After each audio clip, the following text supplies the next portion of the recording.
สบายดีท่านผู้ชมสบายดีพี่น้องปองปายสบายดีFC ทางฝั่งไทยหรือว่าทางฝั่งลาวเนาะยินดีต้อนรับเข้าสู่ช่อง YouTube สุขที่บ้านเฮามื้อนี้จะพาพี่น้องมาเบิ่งหมู่บ้านชนบทแห่งหนึ่งเนาะอยู่ในป่าในเขาเนาะพี่น้องเนาะอันรอบๆอันบ้านท่านมีแต่ป่าเนาะเฮาไปเบิ่งกันเลยเนาะอันนี้เป็นทางไปพี่ทางไป อันนี้ทางไปกระเจ้าปลูกให้เนาะเฮ็ดให้เฮ็ดหัวเฮ็ดสวนพี่น้องงามหลายเข้ากำลังงามพี่น้องงาม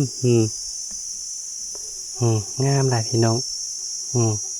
แต่เราไปเบิ่งอันบ้านกระเจ้าเนาะบ้านกระเจ้าอยู่ถึงหันเนาะพี่น้องเนาะไปเบิ่งกันเลยไป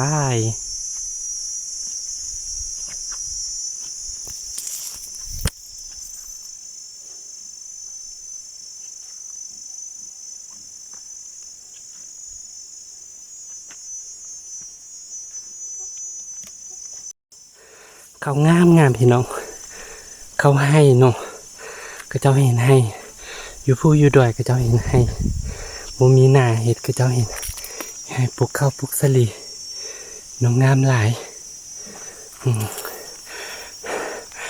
กำลังย่างขึ้นภูพี่น้องเมื่อยหลายอยู่แบบนี้ก็สบายได้พี่น้องเนาะบางคนอาจจะมักแบบอันชีวิตแบบนี้แต่บางคนก็บ่มักอันส่วนหลายนะบ่มีเพิ่มมักดอกแต่ว่ามันจำเป็นพี่น้องมันทุกข์เด้มันบ่มีหยังจิกินจิใส่จิซอยก็จำเป็นต้องได้เฮ็ดเนาะน่ะเห็นหลังคาเรือนเขาเจ้าเนาะไปเบิ่งมีจักหลังคาเรือนพี่น้อง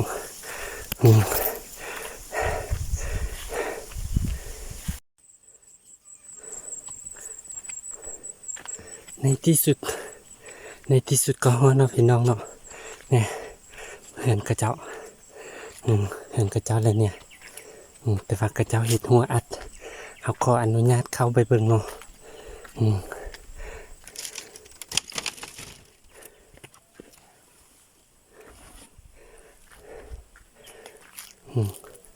พี่น้องอันนี้มีเรือนกระเจ้าเนี่ย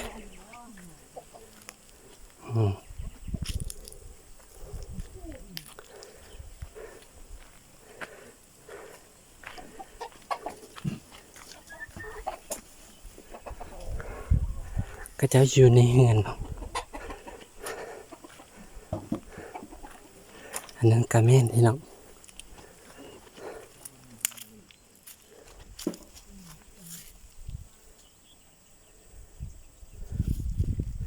ทักทายกระเจ้ากันเนาะ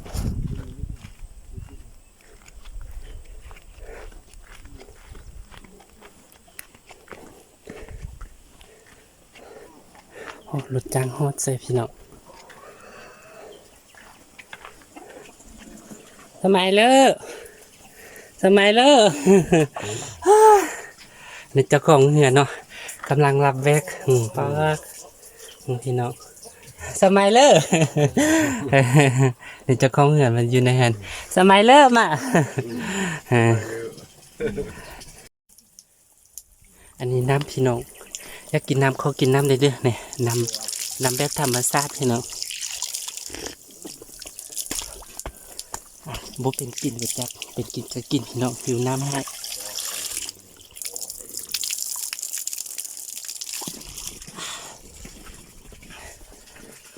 บรรยากาศคักลายพี่น้อง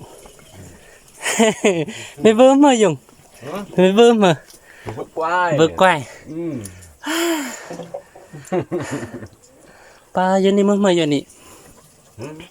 นี่อยู่บังครอนนี่โอ้แจ้งเปิดห้อยน่ะนี่พวกโอจิเคินอัลเบอร์เอ็ดกันพี่น้องอันนี้มันโคกตำข้าวกระเจ้าเนาะกระเจ้าบ่ได้มือเหือนเลยกระเจ้าได้ข้าวแล้วกระเจ้านั่นเลย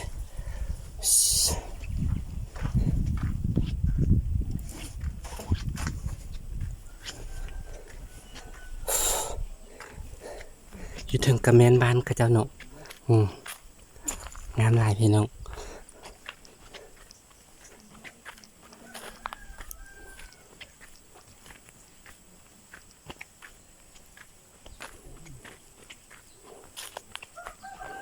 มีกระแมนแต่ว่ากระเจ้าบ่อยู่เนาะกระเจ้าน่าจะไปตัวเมืองพี่น้องกระเจ้าจะเนี่ยกระเจ้าก็ตักเครื่องอยู่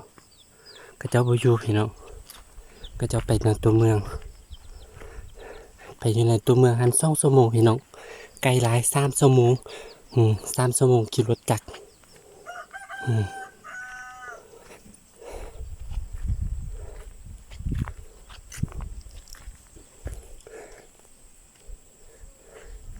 ถ้าเบิ่งบรรยากาศอันอ้อมหมู่บ้านกระเจ้าเนาะแม่นแต่ป่าเนาะพี่น้องนะอันนี้เป็นเราเข้ากระเจ้าพี่น้องเราเข้านี่อันนี้ก็อยู่นี่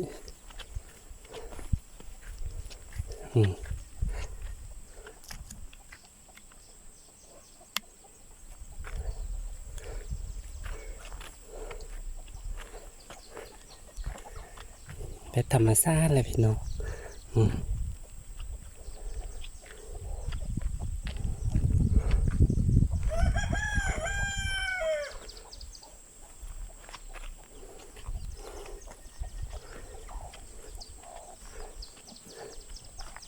เลี้ยงเป็ดเลี้ยงไก่เลี้ยงหมูเลี้ยงวัวเลี้ยงควายพี่น้องกระเจ้าเห็ด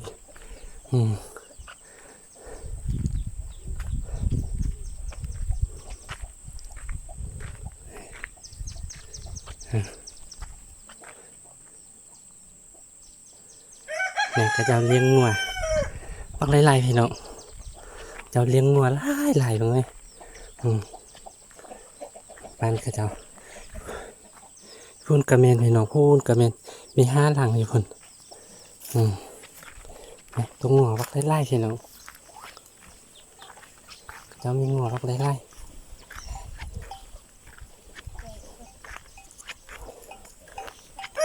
จะเข้าเงินเดี๋ยวว่าภาษากระเจ้าเด้อ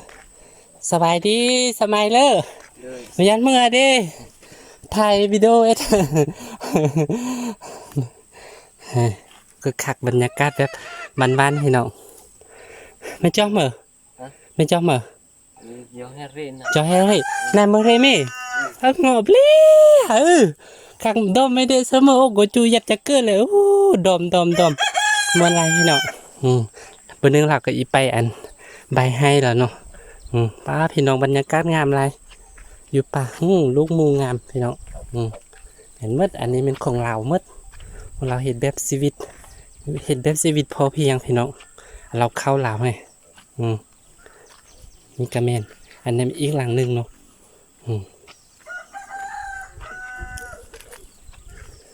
ยังงูบ้ากเลยอยู่ลุมมันกระเมนพี่น้อง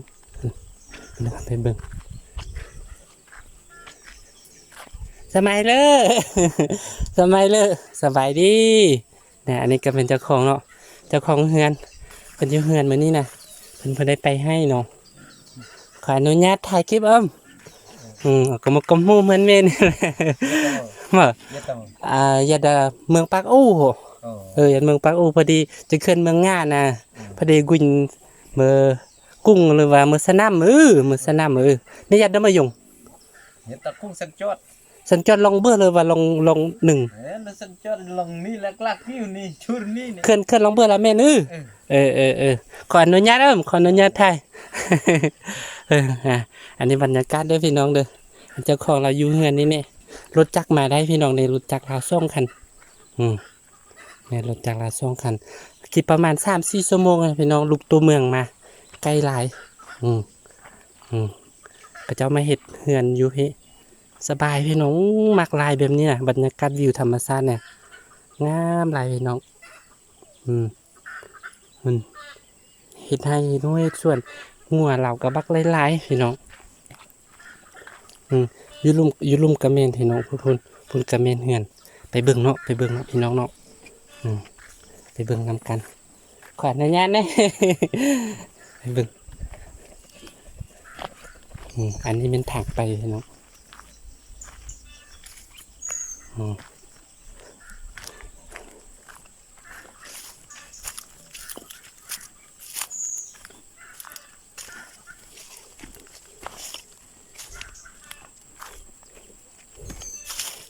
ทางสิน้อง บางคนก็มักชีวิตแบบนี้เนาะพี่น้องเนาะบางคนก็บ่มักแต่ว่าส่วนหลายก็บ่มักคือเก่าให้ตัวหมู่บ้างแม่ก็เจ้าเลี้ยงตัวหมู่บักหลายๆพี่น้องตัวหมู่บ้างหลายๆมึงแม่อยู่ในป่าแม่เลี้ยงแบบธรรมชาติปล่อยเลยให้มันโละมันลองมันโละกินเลยพี่น้องเนาะอันนี้เป็นทางไปบ้านกระจำตัวบงพี่น้องบ่เป็นตะยานเลย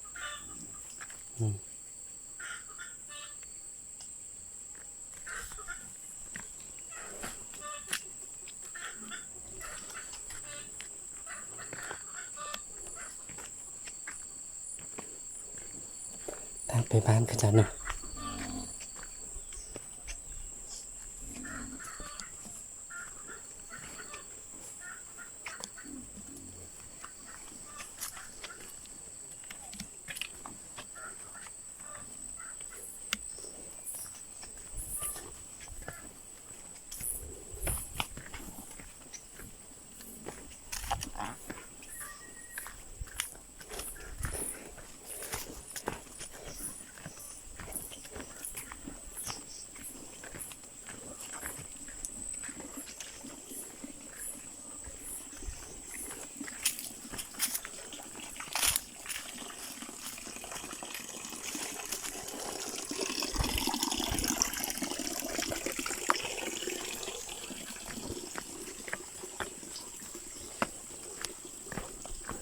ทางไปเฮือนกระเจ้าโอ้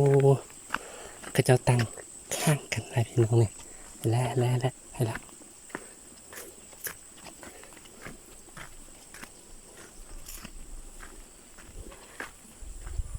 เฮือนกระเจ้า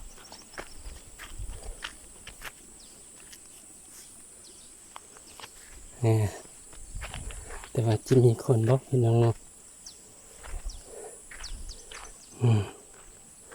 ก็จะมาอยู่กกตำเข้าเรียบร้อยพี่น้อง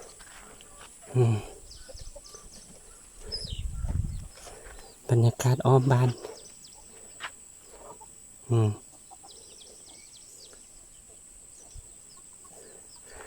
งามไรพี่น้องสมัยเลอเนี่ยเจ้าของมันอยู่เฮือนนะพี่น้องสมัยเลอทำยันเมื่อโอยไทยวิดีโอเปล่าทำยันเมื่อถ่ายวิดีโอนี่เจ้าของมันอยู่เฮือนเนี่ยเจ้าของมันโอ้พูดรอพูดงามพี่น้องโอ้ชีวิตแบบนี้คักลายพี่น้องยากอยู่แบบนี้นะเจ้าของมันก็อยู่เฮือนมันนี้เราบ่ไปให้เนาะมันนี้เนาะ